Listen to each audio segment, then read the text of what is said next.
taken. How do you feel about that? How do you feel about that? You're going to stand up for a communist dictatorship.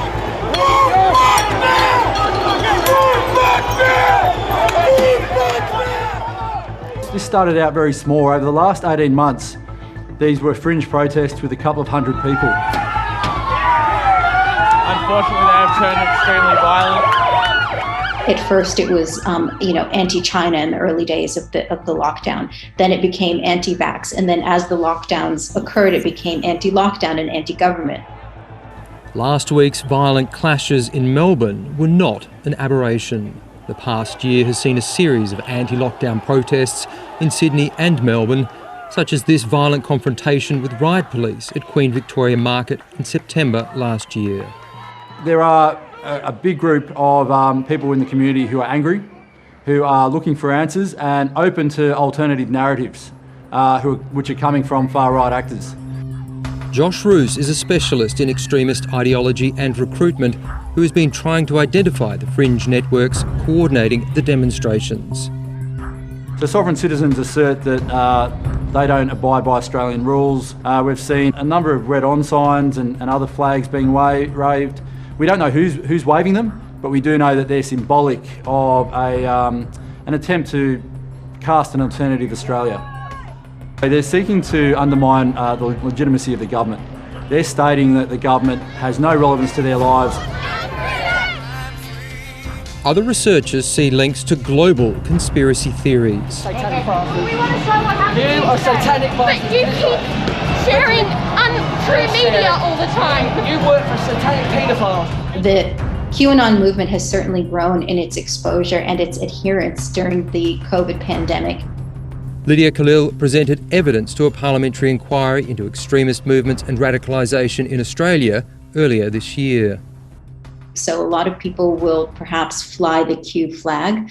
They'll use a lot of language around saving the children or we are here for the children, because one aspect of the QAnon conspiracy is that children are being harmed and trafficked. There's all sorts of anti-Semitic undertones to this as well. And that's common across QAnon, it's common across the far right, and it's common across a lot of the Freedom March message boards. A key aspect of far-right approaches is to normalise their messaging, is to appear mainstream and to seek to cast themselves as representatives of everyday Australians. Some political representatives have also cloaked themselves in the language of the protesters. Police using rubber bullets on the streets of Melbourne, the army on the streets of Sydney. Is this the Australia we want? Fight back. Join the United Australia Party. Governments must stop bullying Australians, get the army off the streets and free our citizens. Every time a politician from a major political party repeats and amplifies their messages, that's serving extremist purposes. And we've seen a number of actors in both the federal and the state parliaments guilty of those actions. And it's actually quite dangerous. It's normalising extreme ideas in our parliaments. Craig Kelly told 7:30 his political ads were factual and a valid and legitimate statement, adding, to infer anything beyond the above would be false. Researchers believe some attempts by politicians to condemn the protesters may have actually played into the hands of the extremists. But what we've seen is a quick condemnation from certain leaders, not always helpful. There is a network of hard-right man-baby Nazis, just people who just want to cause trouble. When you label and cast a wide brush on individuals, it makes them turn elsewhere, that they're looking to belong to something. It's now feared violent extremists are trying to recruit protesters. That violence, was that a recruitment tool? Yeah, so for extremists, it's definitely is useful. It's the kind of people that they look for. So they'll be out there in the crowd, just watching to see who's most violent, and then they'd make a connection with them and then try and bring them along to their group at the next meeting. Matt Quinn knows firsthand the environment that feeds extremism. He was a very different man 30 years ago. Yeah, I've been subscribed as a white supremacist, yeah. Basically, we're just like, we're angry with the Asians.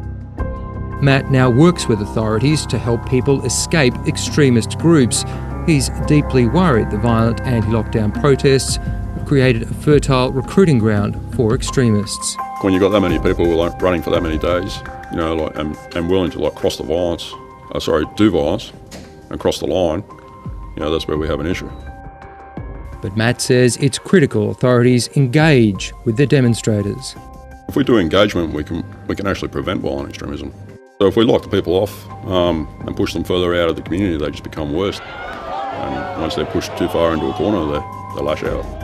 As a society, we have to decide, and and government also has to decide, how do we respond to even the minority of people who become involved in violent protests?